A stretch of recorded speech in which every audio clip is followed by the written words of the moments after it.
Welcome to PDR Tool Time, your industry podcast, tools, reviews, and stories.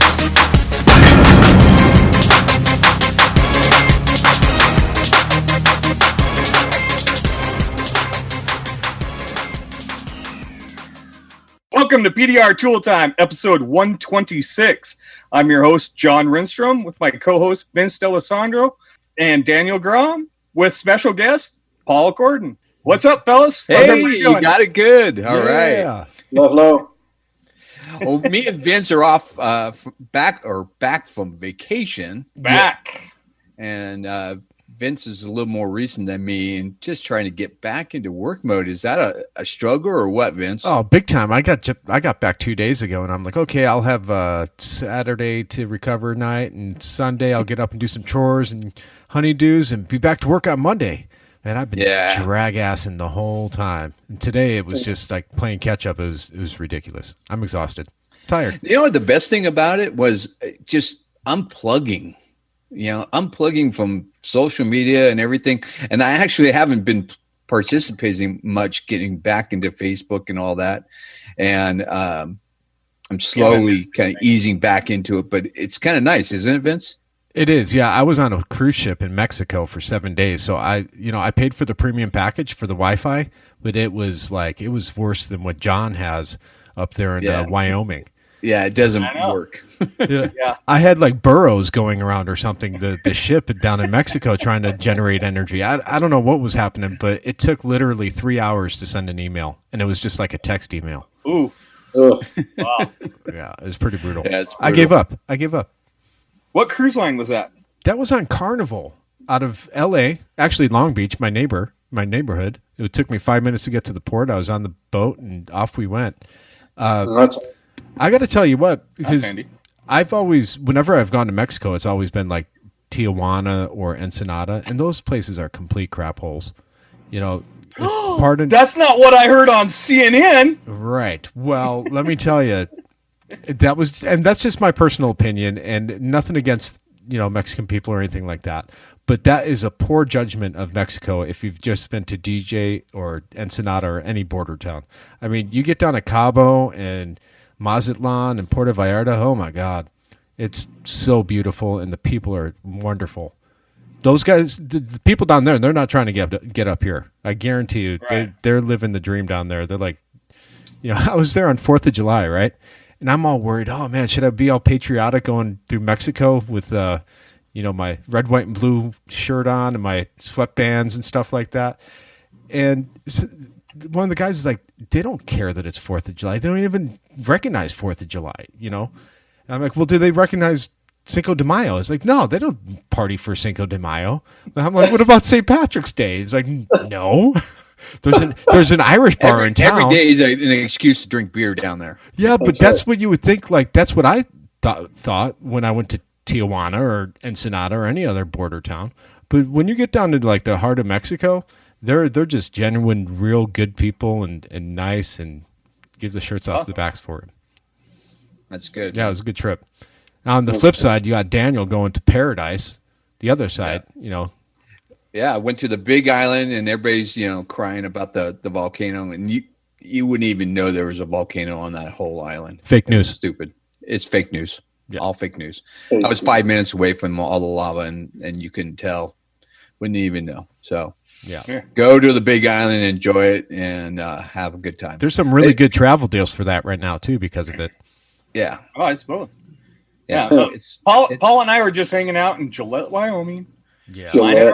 That's paradise, right? Getting a little bit of work here. Gillette is actually a little bit boring, but like an hour, 2 hours away, you've got South Dakota, and we went to the Black Hills. We checked out like Sturgis and Spearfish. Checked out the Mount Rushmore.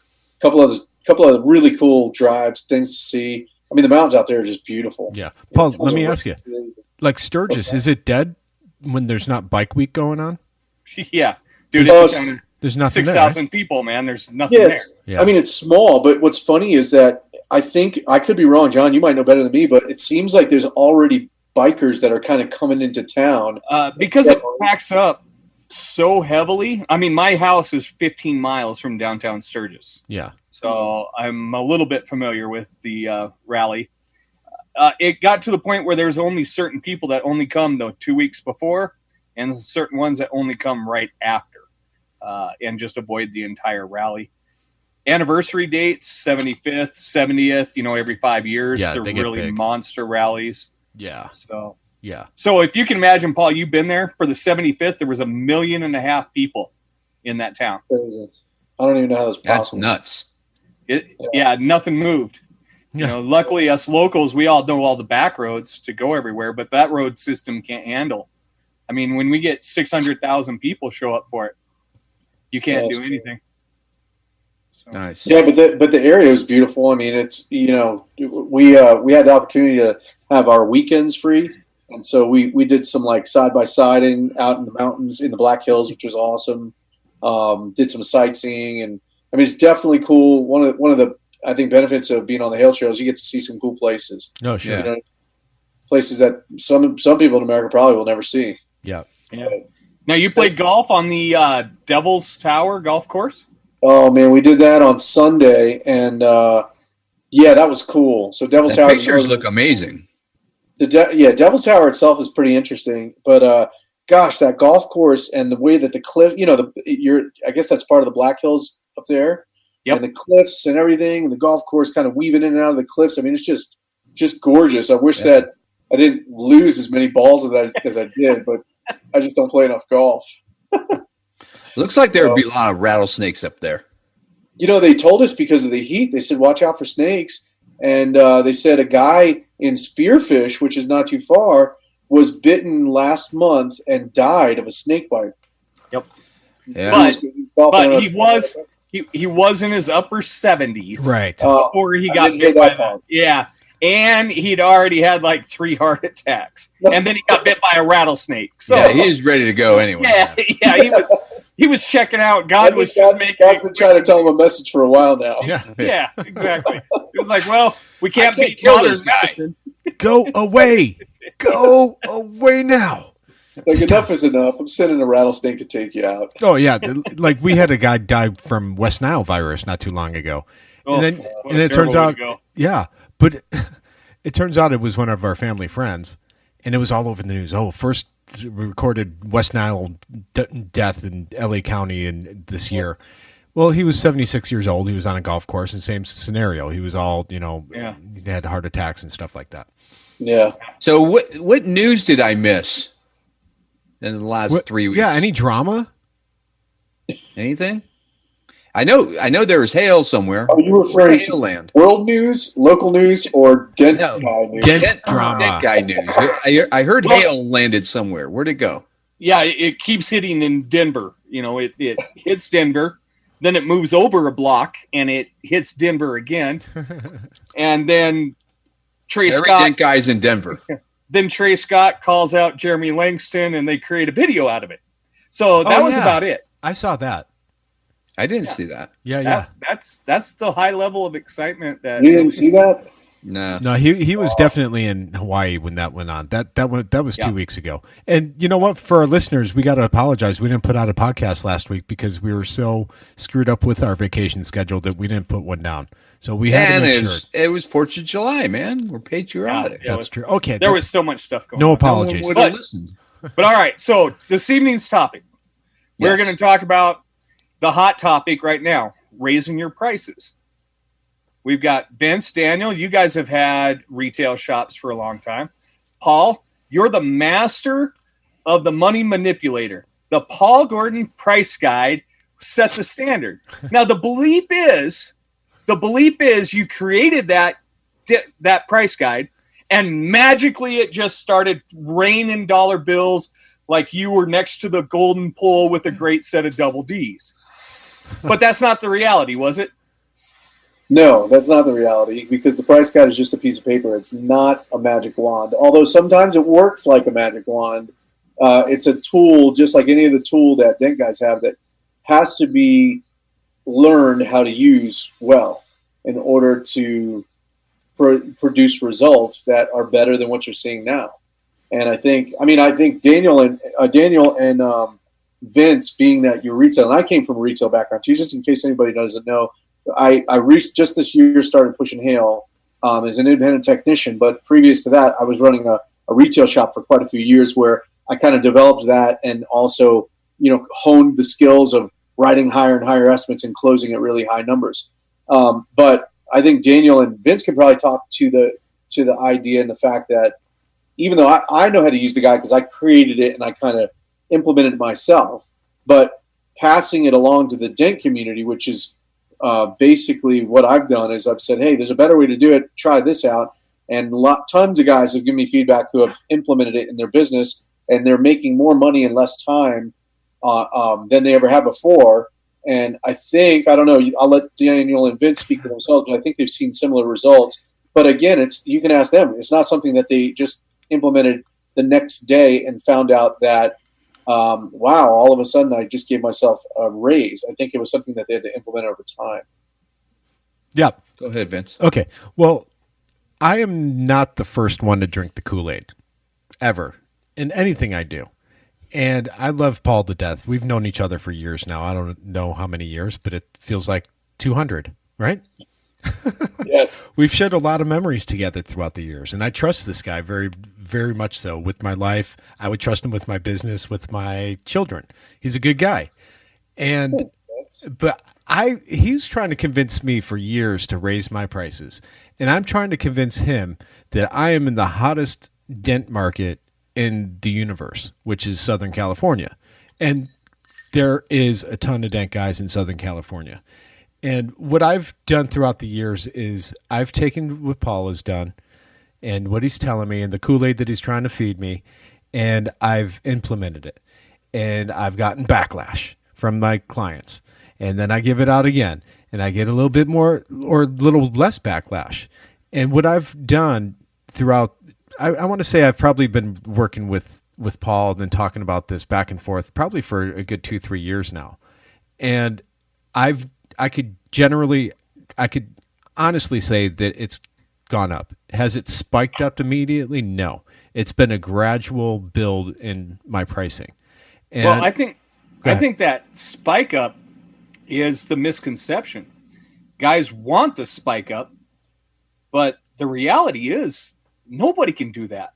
No. I mean, except a gas company, but none of us are a gas company. We can't just triple our prices overnight and the whole public's going to be, I accept that.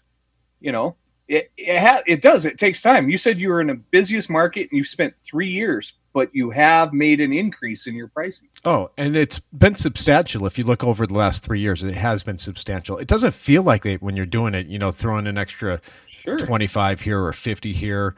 But now I'm throwing like extra hundreds here and hundreds there and like turning my back and walking away from it if they don't want to do it.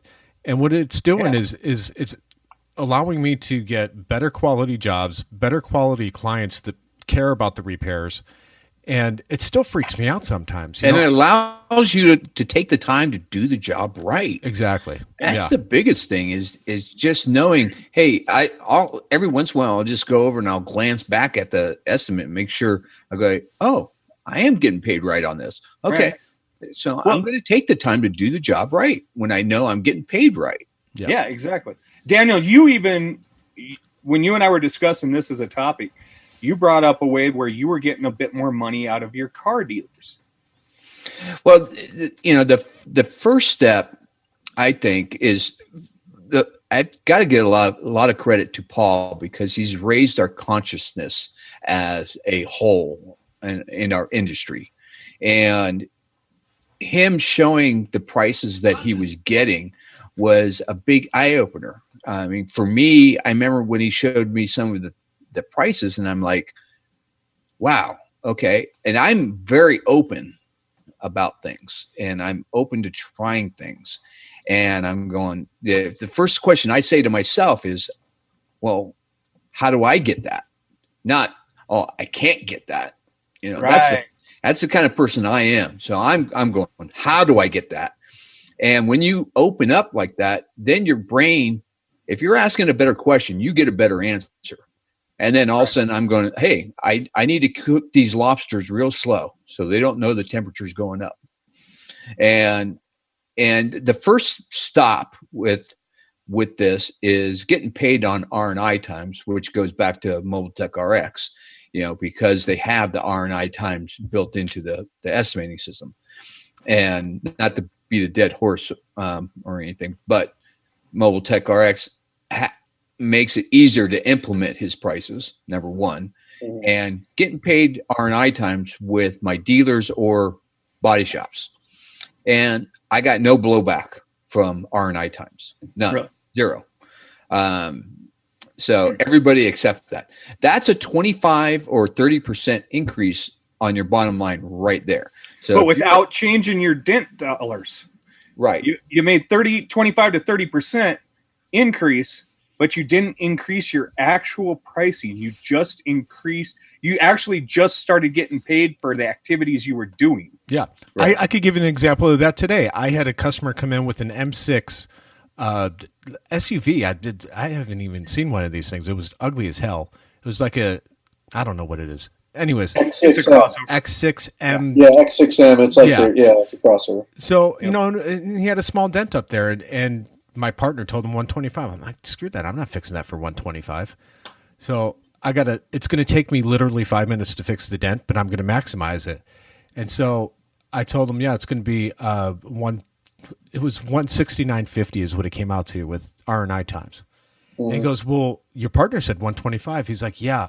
And I told him, but I got to take it apart to get to it. He's like, oh, okay. Yeah, that makes sense. So, so it's trying to teach the customer along with, trying to teach you just say that's for the dent. Yeah. He didn't know what R&I times is. He has to use software to figure that out. Yeah. And I've trained my staff, my partner, he knows that when he quotes my prices, they're not set in stone, and he tells the customer it's not set in stone. It's about this, but he has to see it because he's the one doing it. So it's getting the right systems in place, Oh, yeah. Yeah. And that's a great way for a route guy or even a mobile guy who's, you've been doing the door dent stuff and you want to make a little bit more money. Start getting those R&Is. I mean, it's real easy. Even it doesn't matter if you're using software or not, although I do prefer it if you use my software. But even if you're doing this on paper, break that out 0.2 of an hour, to pull a tail light, anything like that. You can get a little bit more money for access, even if you're charging the $10 to drill a hole, but you're just getting that little bit more for the access. And it's a simple, non-confrontational way of making more money, putting more money in. I don't want to. Paul, what were the challenges you came across early on with implementing this stuff? Probably the hardest thing, I think that the two hardest things that you'll ever have to do as a dent guy to implement this is, number one, getting your head as a dent guy wrapped around the new pricing structure. And then number two, the second hardest thing you're ever going to do is actually get that price to come out of your mouth. Because emotionally, you're like, oh my gosh, I can't believe I'm going to say it's going to be this much money. You know what I mean? But if you can get comfortable with those two things, if any dent guy who's implementing this stuff for the first time can get comfortable with those two things, and quite frankly, that you're going to have to get comfortable with hearing no or maybe negotiating. I know there's a lot of guys who are just not comfortable with that, either customer interaction or negotiation. And I've gotten to the point in my process when I'm selling to a customer in person that, I can handle almost anything they can throw at me. You know what I mean? And I'll have kind of in my mind, even though I don't have it written down, like a process for how do you handle it if a customer says this or this objection or this objection. I almost know exactly how to handle each one of those because I've dealt with them so many times. But I think the two hardest things to get over, the humps to kind of get over, are allowing yourself as a PDR professional to get your mind around that pricing and why your work is worth that. And then secondly, getting comfortable with letting that number come out of your mouth in a comfortable, natural way that's assertive without making it sound like you're like, it's going to be 150. That'll be $322. Right. With a question mark. So those are the two. Those are the two hardest things. But Vince said it well. He said it's a system. You have to have a system. It is a system that works. It's kind of like when I have a buddy who trades futures with stocks. I'm not into the stock market I have stuff in it, but I don't know what I'm doing with it. So I kind of let him do it all. But he, being a mathematician, has figured out a way to read the stock markets and the futures markets where he wins the majority of the time. And it's because of his system that he's got, and he follows it, and he's successful with it. Well, this is the same thing. It's just a system. That's all the PDR price guide is. It's a system to help you basically get your prices right on the damage that you're doing. And I've said this for a long time, that when the money is right from the beginning, then everything else seems to fall in place. Exactly. And that's just speaking from the retail side of things. I mean, when you price it right from the beginning, all the things that Daniel and Vince said are true. You take more time to make the job right. You feel good while you're doing it because man, I'm really getting compensated well to do this job and put all of my effort, my skill, my years of experience into this thing, and turn out a great result, which in turn is going to turn around a very happy customer. And it's just that cycle will just keep going on and on. You'll get good reviews and customers for life and all that stuff. And I'm sure you guys can speak to that. Yeah, absolutely. Yeah. The one thing I have to say is if you can take yourself out of the equation of doing the estimate, and if you have a retail location, I think it's well worth the money to train a estimator to do that job. Yeah, remove the emotion. Yeah, my gal does way better. I mean, if you compare my estimates to her estimate, she gets more money. Mm-hmm. She's not emotionally invested. She doesn't know how long it actually takes. She just goes off the matrix and the software, and she does. She's coming on the Hail Trail with me. Yeah, she is fantastic. And because I make more money if I'm fixing dents, period. Right. I don't make any money doing an estimate. Right. And paying her to do it, it makes more sense. That's a no-brainer. If you can add that equation into your business, do it. Yeah, that's true. I experienced the same thing because once I had it took me a good year, maybe a little more than a year, to get my front office guy trained on how to use the pricing guide to estimate cars. But if any of you guys have heard me talk about that whole process in the seminars or whatever, it's not just taking the card out and looking at the dent and making an estimation of how big the dent is. I actually teach about set up a light and mark out the damage with a marker, and take a measuring tool, measure the damage, to the longest point. Make it a production. And once you really can teach anybody to do those steps, because it is a process. You're just teaching them the process. But in my experience, the guy that was working in my front office, he would sell dents as high, if not higher, than I was. And we had days where I might do $2,000 in retail side dents by noon.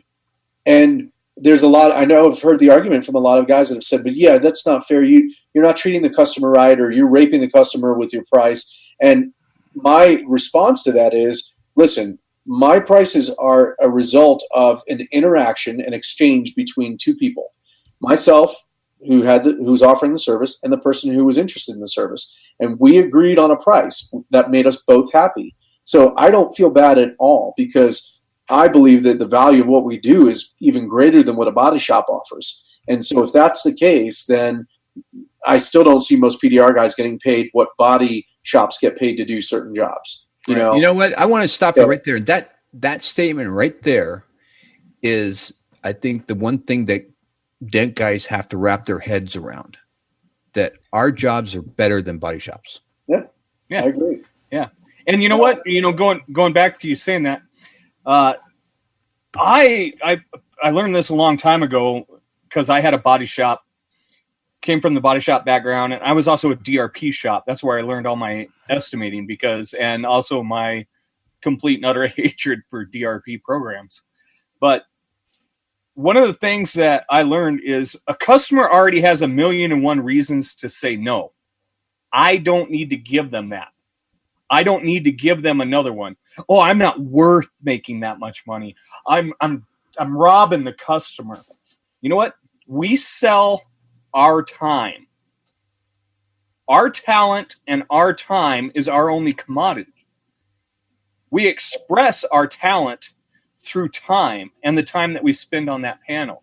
And when you're doing big door dents, when I've actually implemented a decent pricing guide after Paul and us got together, I can make doing side panel damage pay as good as hail. And it ultimately should. If they don't have to paint the entire side of a car, then why aren't we fixing that and making the same money? John, you're right. And I've said it recently straight to customers' faces. I go, our repair is better than a body shop. You know that, right? And then it catches them off guard like, well, what do you mean? Well, they're a big shop and they have lots of cars there. It's like at least five people are going to touch your car. There's going to be the guy that tears it down and puts it back together. There's going to be the guy that does the body work and the other guy that's going to paint it and the other prepper and this guy and that guy's going to polish it and watch it. And your car's going to be gone for a minimum of 5 days. I'm going to have this done in a half a day, and it's a third less. And it will still be factory. Exactly. You know, besides all that stuff. When the body shop gets done with the car, it is never factory. Right. Yeah. It's only factory one time. And how many times have you heard, well, do you use factory paint, John? When you were working at a body shop? Do you use factory? Yeah. Well, and I asked them. I turn it back to them. Well, what's factory paint? Do you think we go back to the factory and gather the paint for your vehicle? Do you think we go to like the vat that was made to paint your vehicle and gather some paint? Because we do paint at our shop. So, you know, I hear that all day long, you know. Sure. Do you use factory paint? Well, I could go to the parts department at the dealership and get the factory paint for you. Yeah, it comes with a little brush and everything. Yeah. Looks factory. So. Well, I'll tell you what, the other thing about implementing, you know, when you go to implement these higher prices with that are a product of the retail guide is I've noticed what I believe is happening, and I can't substantiate this yet, but when I had started quoting higher prices that were closer to what a body shop would charge, right? What I found out was that my customer was no longer negotiating with me or comparing me to another PDR company. What they were starting to do when their minds were set on those higher prices was compare the value of what I offer, the no paint, no Carfax, same day, you know, original paint, original parts value to the value that a body shop offers at a similar price. Maybe not exact, but, you know, just as an example, let's say I'm at $800 on a fender repair, and they know they can go to the body shop and they can put a new fender on it for $750. Well, because I'm in that price range, the comparison in their mind goes from PDR versus PDR to PDR versus body shop. And they already know how high body shop, repairs are going to cost, and also the invasiveness of those repairs. And they almost automatically always go with PDR, at least the customers that I want. And that's a key difference, because there's a lot of psychology in sales, and there's a lot of psychology in how you present and sell things. And but a very important statement was the customer I want. Right. Well, that's true. No, that's a very big part of it. But I think I could even convert many customers who are like on the fence and going, why wouldn't I just go to a body shop? There are some you're not going to win. It's just in their mind, a body shop is the answer, right? And they're kind of, you can tell they're kind of dipping their toe in the water of checking out what this PDR thing is about, right? Because maybe they haven't experienced it, or maybe they had a door ding done, but they haven't had a large dent done. But the customers that I want are going, oh, wow. So if your price is the same or similar to a body shop, but you're going to do it without painting in the same day, keeping the original paint parts and not generating a Carfax report, then the choice becomes obvious to them. That's the smarter choice. And you're not necessarily having to negotiate. You're just leading them to the logical best answer, which is, why would you pay the same money to have a body shop, take parts off, sand them, paint them, fill them with mud, when you can have me do it today? And it is an art. Yeah, it will take me some time, and I'm going to be doing it by hand. but the results are going to be better, and your car's going to stay in original shape and not diminish the value of the vehicle. So it becomes kind of a logical. You're taking them on a journey through like a logical decision to use you because it's a better repair for the same or less money, and in some cases for more money than a conventional repair. So Vince, is that with you having so much competition in your area, does that statement ring true for you? It does. One thing that you have to realize is I have a lot of competition in my area, but I don't track them. I could care less about my competition. I really do. The only person that ever really comes up is Jeff from Beach Cities. And why? Because Jeff charges a lot of money to fix dents, flat out. And I never hear about, the 50 other guys I have around. I don't care about them. I really don't. And I know they price shop me and stuff like that, but they're not even competition in my mind. I'm focused on what I'm doing and what I'm charging. Sometimes I'm a little bit low. I'll be the first to admit it. But most of the time, I'm probably middle to high of the road. And sometimes I knock it out of the park. And when I knock it out of the park, it makes up for all the little times that I'm low. And it's all about, with me, I try to just live my life in balance. And that's the same way with my business. And I think that's why I've been successful for the last 18 years on my own. And it's all about balance. You know what? I'm not always going to have a Paul Kordon knock it out of the park grand slam, 800-foot bomb to the outfield. But when I do, I have a question for it's Paul. Good. So I think I think you've raised the consciousness of retail. I think you've done a great job with getting a lot of us to accept the higher prices and implementing the higher prices. But the one area I don't think that we're penetrating is the lot guys, the regular door dingers, the guys that aren't plugged into social media, the guys that aren't using Mobile Tech RX. And I don't think there's a standard for those guys. They're all over the places. They're doing, one price per car kind of thing. And I think they're the foundation of our industry. And that's the area I think we need to kind of try to focus in on, try to help standardize them. And so they can finally, because they haven't raised their prices in 20 years. They don't raise, they go down. In fact, it's gone the other way. Yeah. It's gone the wrong way. Well, I think that's a whole nother podcast. That's an hour, 2 hour long podcast. Yeah, but I think we can plant the seed and say, hey, you guys out there door dinging it, if you got the answer, contact us. Yeah. Call me, call Vince, tell us your story. I've gotten called. And you know what? It may be worth having a specific podcast that focuses on those guys and what they're doing and how they got to the place that they're charging what they're charging. Yeah. But the way that I look at the general worldview that I have of PDR pricing is that, to me, the standard is what I've realized as far as retail goes, the true value of what we offer. And by retail, I don't mean just the retail customer who comes in to buy a dent on their car from me. I'm talking about the fact that I have body shops that are on the side panel retail pricing guide, and they mark that up. Does that make sense? Yeah. So when you take into consideration that I've had a customer I fixed one dent on a quarter panel for $5,000. That was my record. That was the biggest single dent I ever charged for. In 5 minutes. Okay. It took me a couple hours, but I mean, but still, I've had dealerships pay me. I had a Porsche Cayenne I did for a dealer one time, used car. It was a Dodge dealer that took a Porsche Cayenne as trade, and they paid me $1,800 to fix a crease on that door. Okay, so the standard that I'm operating from is that what PDR is truly worth are the prices that I'm explaining to you right now, right? Because I've seen people hand me a check for that amount to fix those cars.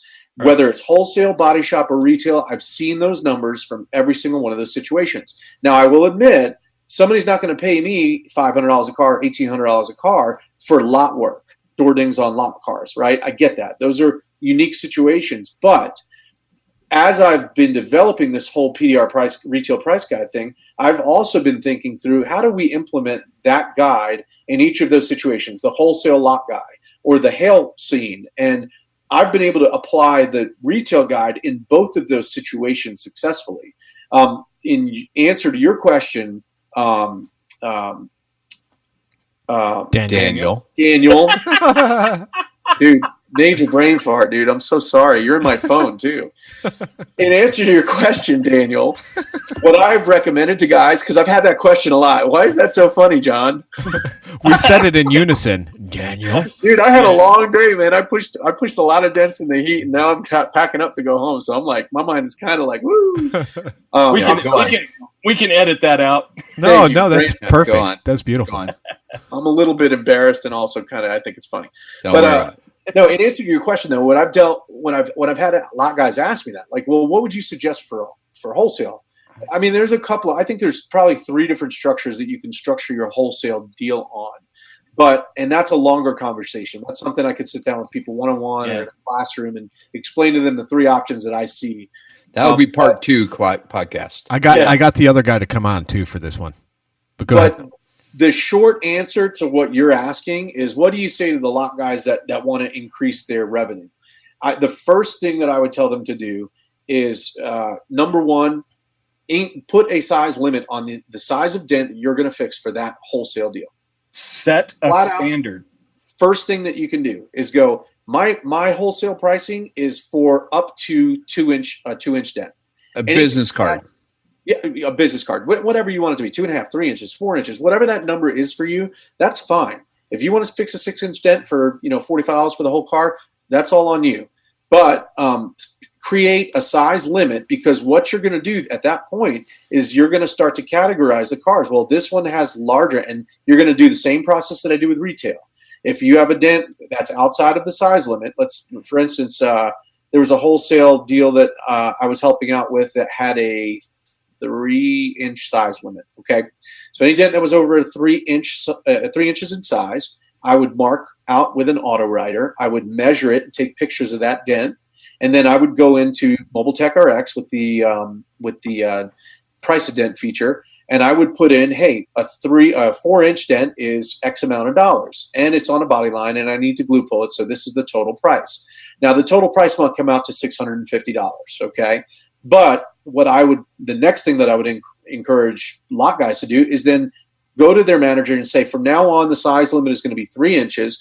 And when I give you an estimate for a $650 4-inch dent, I want you to understand that I'm willing to give you a wholesale deal on that. And I'm going to only charge you 60% of that retail price. In other words, your discount is going to be a 40% discount on the retail price of a 4-inch dent. Does that make sense? Yes. Because then the manager is going to have to decide, is that car worth it to me? What is that price valuable versus what it would charge? It would cost me to have it body shopped. And in most cases, I think you're going to find that dealerships will play with you, and even if you have to negotiate down further than that, even if you say, I'll give it to you for 50% of the retail price, you're still going to be probably doubling, tripling, quadrupling what you're doing on a wholesale level per car anyway. But you create your own standard. You don't have to necessarily use anything that's out there. It's just creating your own standards, setting a limitation, and then changing, once the damage exceeds that limitation, then changing your price structure from there and selling it and holding that line. You can give that price, you can give that little bit of a discount where you're still making more money. But in the end, you're making more money. Okay, I got the guy that's implemented this already, and we've had him on the show before, Dave Shalott. Yeah. Dave Shalott, he's killing it in Arizona. And Arizona is also a highly populated area for dent removal technicians. I'm not even going to get into it because we're going to have him on here, and I think what we should do, I'll probably bow out and just listen and chime in, but I want to see Dave and Paul go at it and really talk about it, because they're both very knowledgeable. Discuss it on that wholesale level. Exactly. Yeah, we can all take a day off. Yeah. I'll just hit record and go have dinner with my family. Yeah. Well, but and even so, in the hail scene, I mean, as a matter of fact, I made a post not too long ago about how I've implemented the pricing guide, the retail pricing guide, multiple times with insurance companies and gotten approval on them for hail. I do it. Because at some point you have to stop charging for oversized dents, and you have to start going, a 4-inch hail dent or a 5-inch hail dent should be X dollars. There's no iPad-sized hail dent on a hail chart. Yeah. Right. That's right. Or an iPhone-sized dent. And that's just the reality. And I learned, I started doing this down in Texas, in Dallas, a very competitive hail market, and I threw $900 out on a single roof dent because I knew it was stretched and I knew I was going to be shrinking it. And I charged the extreme oversize of $200 on the one I did before that. And I was like, that sucked. Right. I'm not doing that again. I can fix a whole lot of quarter-sized dents. Yeah. A whole lot faster than that one dent that I had to shrink up. Right. So then I hit it with the price guide and nailed $900, and the Allstate adjuster didn't even bat an eye. His only question was what happens if it goes south. And I told him I would eat it. Oh, wow. If it went south, no charge for me, and they can go back to conventional. Yeah. I put my money where my mouth was. But speaking of hail, I mean, Paul, you went into a strange market. I have been called for years on hail into a market that's just a body shop that doesn't respect PDR, doesn't want it to be anything, thinks anything over $75 is a scam. And I have consistently moved every single one of those up, all the way up to being able to use the scary standard matrix in mobile tech. And it takes time. There is just the same as you guys in your retail side damage. I've had it take me 5 months. Sure. At a storm. Well, and I think that's the main thing that we're all focusing on today is that it takes time. It doesn't happen overnight. Right. I want it now, and it can't. Right. You can't. It's got to be a slow transition. First, when you first get there, as a hail chaser, when you first get there, don't try to implement a brand new standard. Everybody's always got a way they've been doing it. I mean, if you roll into a town like we were discussing, San Bernardino getting hit with hail, you roll into San Bernardino and nobody's done hail, sky's the limit. I mean, it's a specialty car matrix on a Prius for John. But if I'm in Dallas, I'm in Denver, I'm up here in Wyoming, I'm in South Dakota, I'm in Atlanta, it all starts the same. Everybody, well, this is a nationwide matrix, and everybody's agreed to this. Well, nobody agreed to the damn thing. Yeah. It got crammed down our throats, and we're all stuck dealing with the piece of crap. Sure. But we start there. And how do we start there? We start there by writing a more thorough estimate. Prove that you can do a very thorough estimate right in that standard, but then start increasing those add-ons, making sure you're getting every single one of those oversized. Increase those additionals. Get that other $40 for an edge of panel dent that you would have never charged anything for before. Sure. But it's on the edge of the panel. Yeah. Get a little bit more for the one going through the body line. A double oversized, or a lot of times, and I still do this. There's some markets I cannot put double oversized. Even in Dallas, when I was using the standard matrix in mobile tech, I could not put double oversized. I would count it as 2 singles, and everybody was fat and happy. Yeah. So that's what I did. Yeah. Sometimes you cannot change the standard, but you can change the price. Sure. Okay, they didn't pay me for a double oversized, but they paid me for 2 singles on that same dent. Yeah. So that's how I do it. Yeah. Well, let me just quickly add on to that, and I know we're short for time, but I'll also say that one of the things that I'm realizing now, being on the hail side of things, is that each storm and each insurance company seems to have like language that they either like or they don't like. Sure. Right. Yes, yeah. Exactly. So I think as PDR guys, and I had mentioned this in some of the Mobile Tech RX feedback pages, where we need to start paying attention to the language that they use, because it's not that they won't pay for a double oversized dent. It's just, well, the truth is they'll never pay for a double oversized dent. Yeah. But they will pay for 2 single oversized dents. Right. And so they might not pay for glue pull, but they will pay for double panel. Exactly right.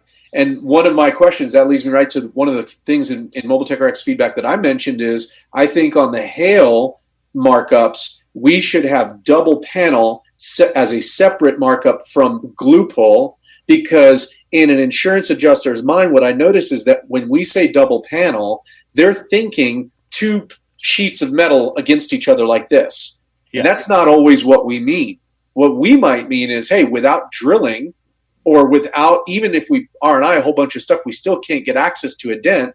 And so even though it may be a hollow, cavity in there, we still need to glue pull that, because it's more cost effective to glue pull it than to take apart, 90% of the car. Well, I think that language is a barrier.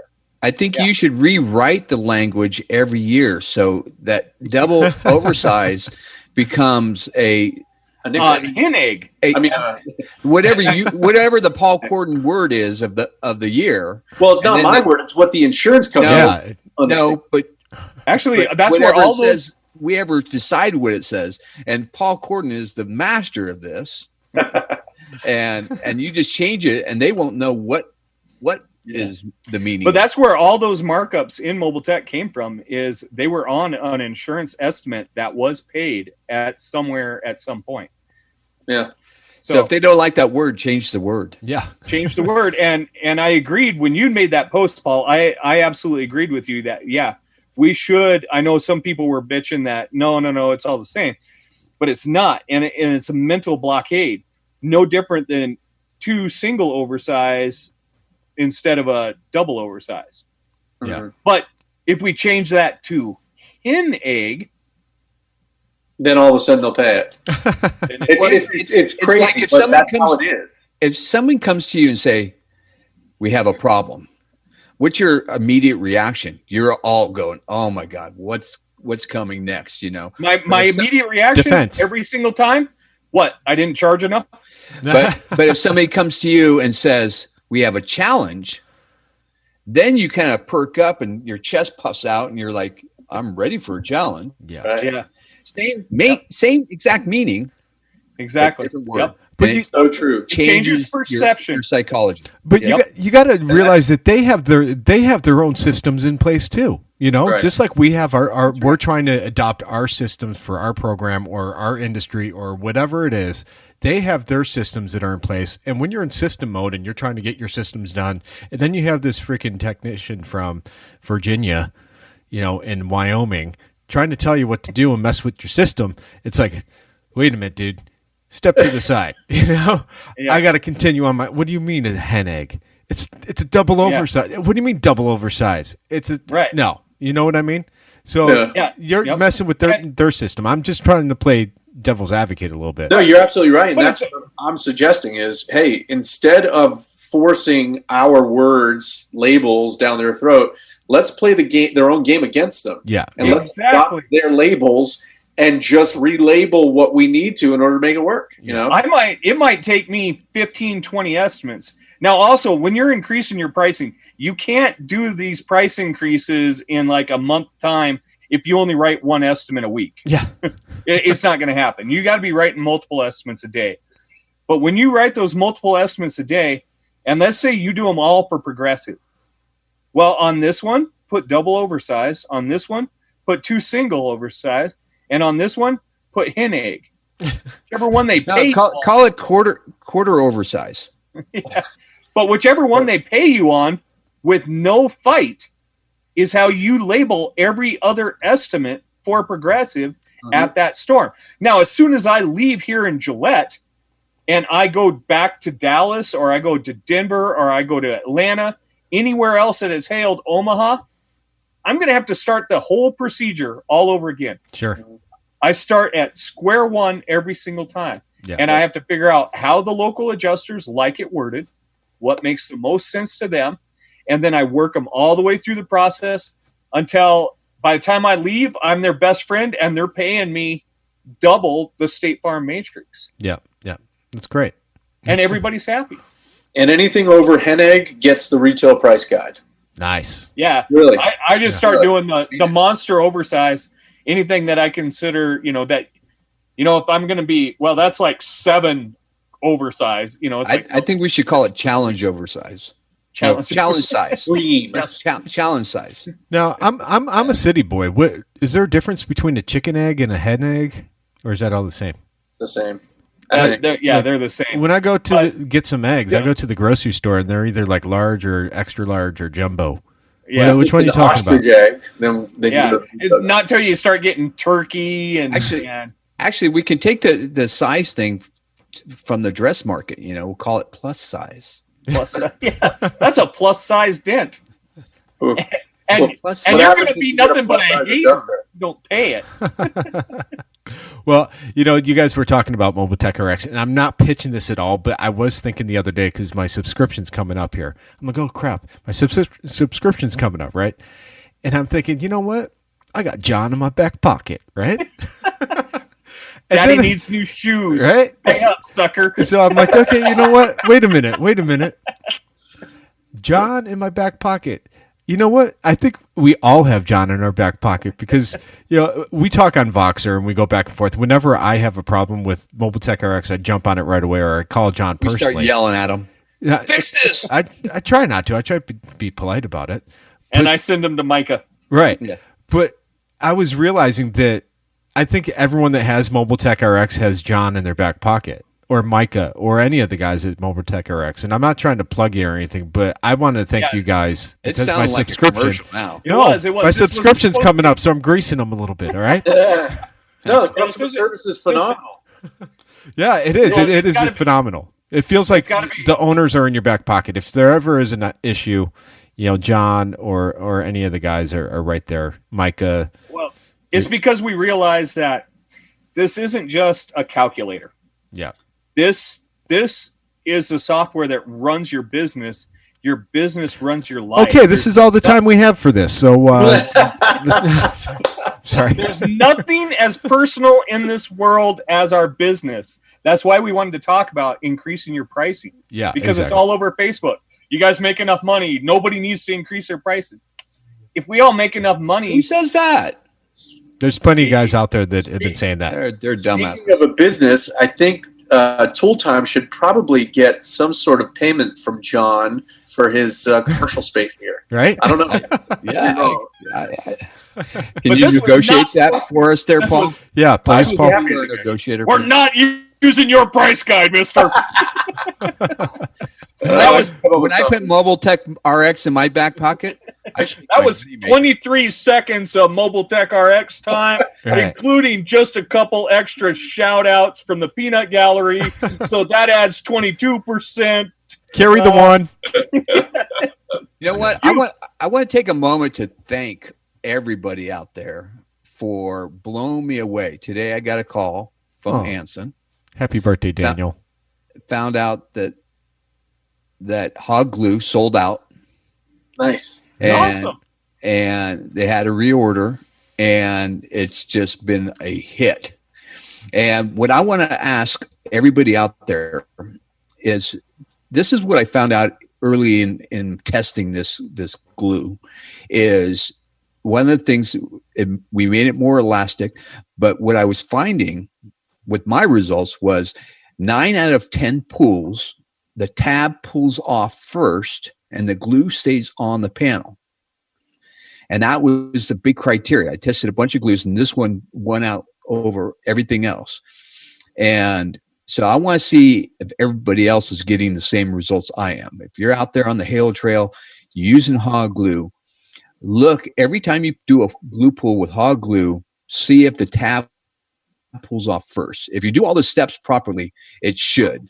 9.5 times out of 10, it should pull off. Yeah. Therefore, preventing any glue pulling accidents or any paint pulling accidents, I should say. Well, when you called me about it and asked me about it, Have you noticed that, John? Yeah, that's what I've noticed. And I'm about ready to do an entire glue pull lesson on some aluminum pusher paints. I'm going to teach this body shop how to be doing the glue pulls and using these more aggressive adhesives and better tabs on these Super Duties and F-150s for conventional repair. So, yeah, and that Hog Glue is a key seller. I've been glue pulling on dents that have chips in them on pearl paint and not pulling paint. I did today. That's impressive. I did one on a rail of a Ford Expedition today. Well, I just got a hold of one stick, so I'll test it out and give you my feedback. It's impressive, especially on some really bad damage.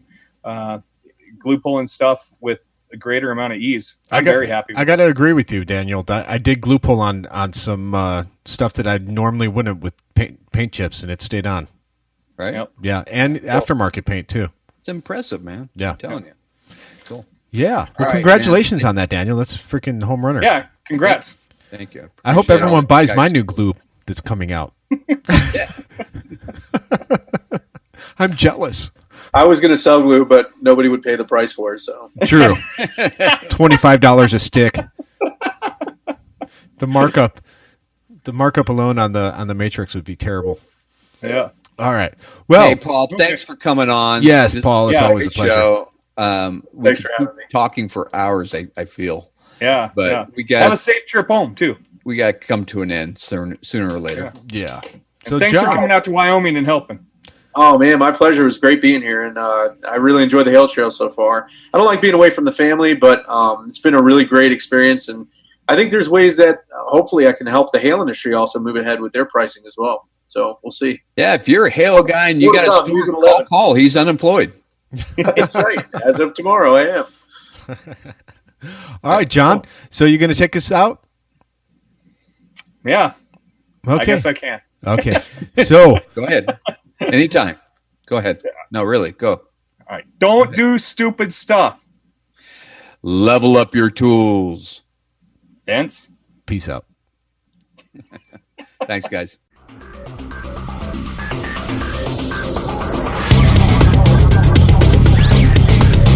This has been another episode of PDR Tool Time.